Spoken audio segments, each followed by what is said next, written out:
ባለጌ ናችሁ ሁለታችሁ። በለው አብርሽ እንግዲህ ከፍርድ ቤት የመጣውን የፍቺ ደብዳቤ እንግዲህ በነ ማርኮ በነ ሩታ በነ ሄርሜላ ፊት ቀደደደ አድርጎ ጥሎታል። ይሄ ነውር ነው በእውነት ምክንያቱም ይሄ በህግም ያስጠይቃል። እንደዚህ ማድረግ አልነበረበትም አብርሽ። ምክንያቱም ሁላችንም እንግዲህ እየፈረድን ነው ሩታና አብርሽ ቢለያዩ ጥሩ ነው እያልን ነው።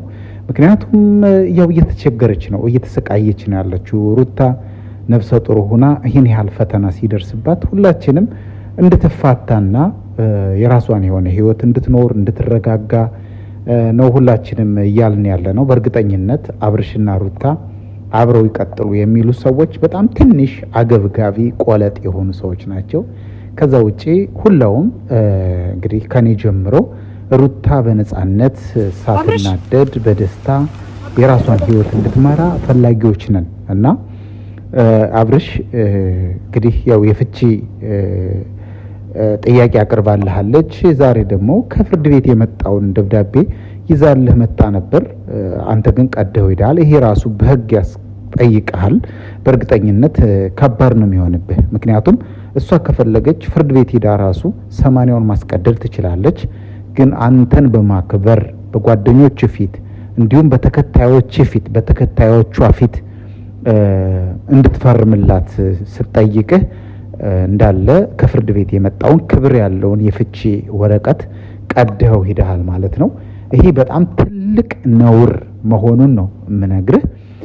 እንግዲህ ቤተሰቦቼ ማን ነው ጥፋተኛ ትላላችሁ? እዚህ ላይ በእውነት እስኪ እውነታችሁን አስቀምጡ። ምክንያቱም እሱ ከሄርሜላ ጋር እያበደ እሷ ነፍሰ ጡር ሆና በዚህ ሰዓት እውነቴን ነው የምነግራችሁ፣ በዚህ ሰዓት ከጎኗ ሆኖ ያማራትን እየገዛ ያማራትን እያቀረበ እያስደሰተ አብሮ መቀጠል ሲገባው ከሄርሜላ ጋር ያብዳል፣ አንዴ ከዛች ጋር ያብዳል፣ አንዴ ብዙ ነገር እየሰራ እጅግ በጣም እያናደዳት ስለሆነ ያለው እሷ ደግሞ ከዚህ ንዴት መውጣት አለብኝ የራሴን የሆነ ህይወት መወሰን አለብኝ ብላ እንግዲህ የፍቺ ደብዳቤ ከፍርድ ቤት ይዛ መታለች ማለት ነው። ያንን ቀዶታል። እንግዲህ ምን ይሻለዋል? ነገ ምን ይከሰታል ብላችሁ ታስባላችሁ? በእርግጠኝነት ወደ ፖሊስ ደረጃና ወደ ክስ ደረጃ ይህንን ደብዳቤ ቀዶ በመጣሉ ብቻ ወደ ፍርድ የሚያስቀርበው መሆኑን ነው የምነግራችሁ።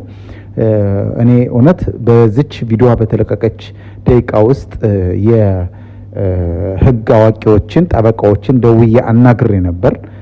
ሳናግራቸው ይህ በራሱ ትልቅ ወንጀል መሆኑን ነው የነገሩኝና አብርሽ የሚመጣበት ወንጀል ከባድ እንደሚሆን አልጠራጠርም። ውድ ቤተሰቦቼ አብርሽና ሩታ አብረው ይቀጥሉ የምትሉ ኮመንታችሁን አስቀምጡ። እንዲሁም ቢፋቱ ጥሩ ነው፣ ተፋተው የራሳቸውን ህይወት ቢኖሩ ጥሩ ነው ብላችሁ የምታስቡም ኮመንታችሁ እንድታስቀምጡ በአክብሮት ጠይቃለሁ። ለኤፊ ሾው ቻናል አዲስ የሆናችሁ ሁላችሁም ሰብስክራይብ በማድረግ ቤተሰብ እንድትሆኑ በአክብሮት ጠይቃለሁ።